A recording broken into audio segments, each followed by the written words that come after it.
tetapi kan berpotensi menciptakan kegaduhan, berpotensi memprovokasi publik.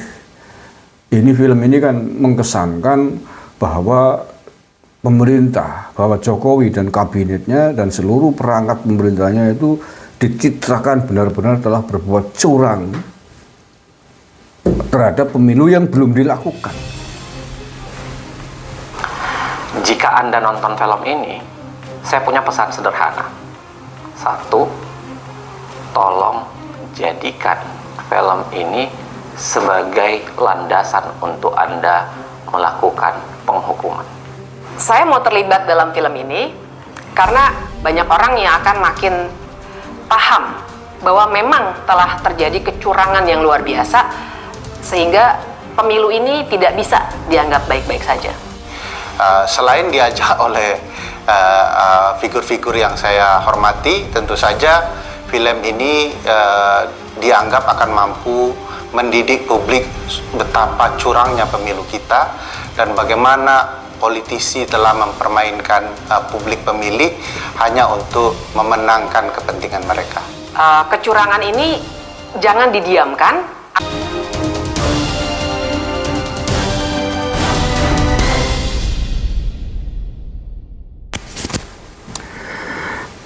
Itu tadi adalah prolog yang disampaikan oleh 3 orang aktor yang terlibat dalam film yang sedang sangat ramai, Dirty Vote. Ya, pakai bahasa Inggris judulnya, Dirty Vote. Jadi dirty itu kotor, vote itu suara. Jadi pemilu yang curang lah. Arti bahasa kitanya begitu. Jadi film ini tadi sudah saya tonton, ini panjang, ini 2 jam ya, 1 menit 57, 1 jam 57 menit 21 detik. Di-upload di channel yang baru diunggah juga, ya, Dirty Vote. Channelnya namanya Dirty Vote. Diunggah hari ini, 11 Februari 2024, hari pertama hari tenang. Dan film ini menjadi sangat viral. Ini saya tonton sampai ngantuk tiduran tadi. Ini saya ngambil video ini jam 21 lebih 1/4 menit. Ini 9 jam yang lalu. Itu sudah ditonton 1.300.000 sekian. Artinya cukup menyedot perhatian publik film ini. Cukup capek, 2 jam tadi, sampai ngantuk-ngantuk. Nah, tapi dari 2 jam itu sudah saya tonton,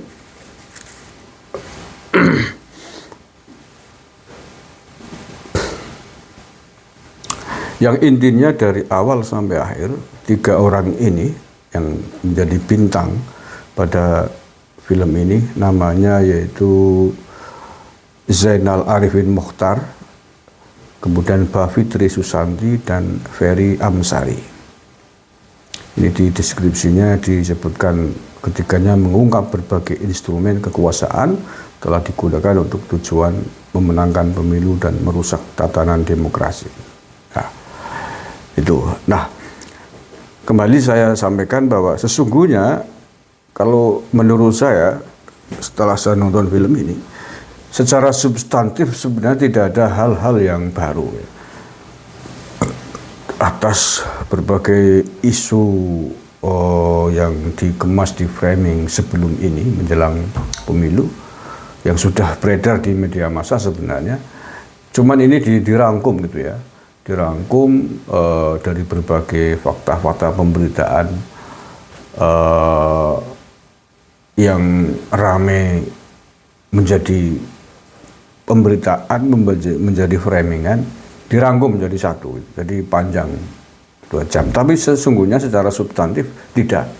Nah, yang menurut saya menjadi persoalan adalah mengapa harus diunggah pada masa tenang pemilu. Ya, mengapa diunggah pada hari pertama, hari tenang memasuki pemilu, tujuannya apa? Ini yang perlu dipertanyakan sesungguhnya, motivasinya apa. Kalau misalkan ingin betul-betul bahwa pemilu ini berlangsung dengan aman, damai, jujur, kenapa tidak sejak jauh-jauh hari kemarin? Sehingga kemudian bukan persoalan mempengaruhi vote publik ya, mempengaruhi pilihan publik, saya kira enggak. Saya kira pemilih sudah menetapkan pilihannya kepada siapa mereka, dan sangat kecil kemungkinan dipengaruhi oleh banyak hal, termasuk oleh film Dirty Vote ini enggak. Tetapi kan berpotensi menciptakan kegaduhan, berpotensi memprovokasi publik. Ini film ini kan mengesankan bahwa pemerintah, bahwa Jokowi dan kabinetnya dan seluruh perangkat pemerintahnya itu dicitrakan benar-benar telah berbuat curang terhadap pemilu yang belum dilakukan. Iya, di narasi prolognya sudah disampaikan. Mereka mengatakan bahwa pemilu ini dilaksanakan benar-benar penuh dengan kecurangan yang dilakukan oleh pemerintahan Pak Jokowi dibantu oleh para menterinya dan pejabat-pejabatnya sampai ke tingkat desa. Padahal kalau menurut saya semua itu baru berupa asumsi loh, baru berupa dugaan, kecurigaan atau suudon. Kalau bahasa agamanya, kalau boleh saya katakan baru tahap taraf itu, suudon politik itu. Sebagaimana sudah ramai dibicarakan, disampaikan oleh banyak orang yang melawan Pak Jokowi beberapa waktu yang lalu. Jadi isunya sesungguhnya nggak ada yang baru isunya, tapi adalah fakta-fakta kecurigaan, suudon yang selama ini sudah sering disampaikan. Jadi misalkan kecurigaan-kecurigaan mereka yang disampaikan di film ini diantaranya tentang diawali dari ketika Pak Jokowi memiliki otoritas menunjuk pergantian pejabat gubernur wali kota di seluruh Indonesia. Itu sudah berjalan sekitar 1 tahun yang lalu kan ya, karena aturan undang-undang pemilu. Iya, diatur di undang-undang semuanya tentang pilkada serentak, yang kemudian karena hal itu sejumlah pejabat gubernur bupati diganti, pergantiannya tidak melalui pemilu sampai menunggu nanti ada pilkada langsung. Itu diulas dan itu dicurigai, ditengarai sebagai sebuah upaya Presiden Jokowi untuk berbuat curang dalam pemilu besok.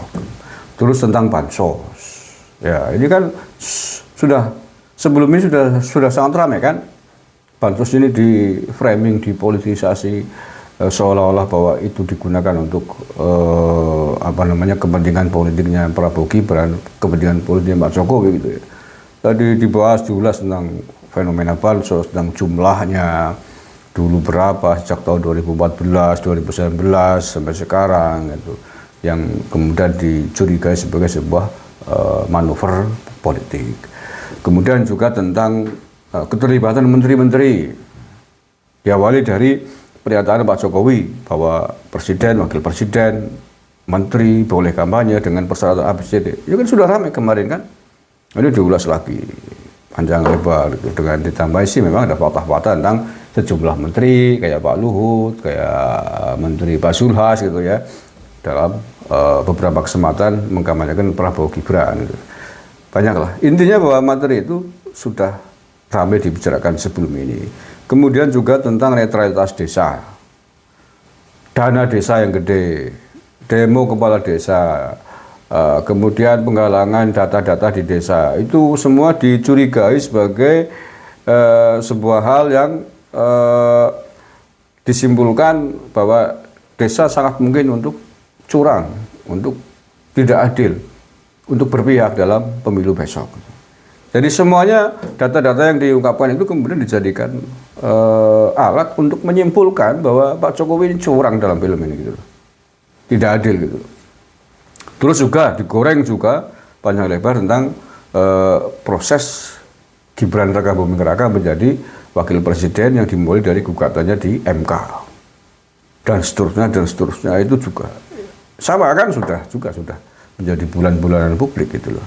Itu juga disampaikan. Terus ada pelanggaran etik yang dilakukan oleh MK dan KPU itu yang diputuskan oleh MK dan MK KPU sebenarnya itu. Kemudian tuduhannya terhadap Bawaslu dan KPU yang tidak netral gitu. Dan seterusnya. Dan semua skenario tersebut sesungguhnya kalau kita mau jujurkan dilakukan oleh semua rezim, semua penguasa sebelum ini. Karena setiap kepala negara, presiden, tidak hanya di Indonesia saya kira, di luar negeri pun pasti melakukan hal-hal yang menggunakan keuangan negara yang kemudian oleh oposisi pasti digoreng sebagai sebuah hal yang curang, sebagai sebuah hal yang dituduh tidak adil, sebagai hal yang dianggap sebagai upaya untuk melanggengkan kekuasaannya. Oleh oposisi di semua negara pasti akan dituduh seperti itu.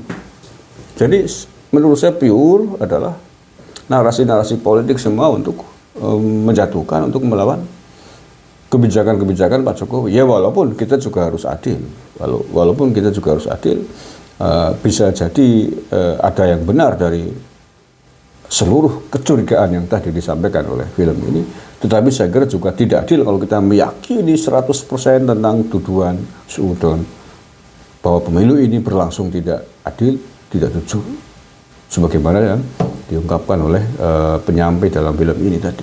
Bahkan yang menurut saya provokatif adalah yang pertama tadi menyampaikan bahwa gunakanlah film ini sebagai dalil gitu ya, sebagai landasan untuk menghukum gitu. Maksudnya apa? Ini provokatif menurut saya. Anyway, kita akan menunggu karena ini hari pertama sudah diunggah oleh sang pembikin film di channel Dirty Vote ya. Langsung meledak itu. Luar biasa itu. Baru 9 jam udah 1.300.000 lebih yang nonton. Nah, kita juga tentu akan menunggu seperti apa reaksi pemerintah menanggapi beredarnya film tersebut, karena menurut saya ya harus diantisipasi. Cukup provokatif juga narasi-narasi di awal tadi, dan tentu kita tidak ingin ada hal-hal yang terjadi buruk, dan kita tetap harus berusaha bersama-sama mewujudkan agar Pilpres pemilu 14 Februari besok, tinggal 2 hari lagi, bisa berlangsung dengan aman dan damai tanpa ada gangguan apapun. Terima kasih. Assalamualaikum warahmatullahi wabarakatuh.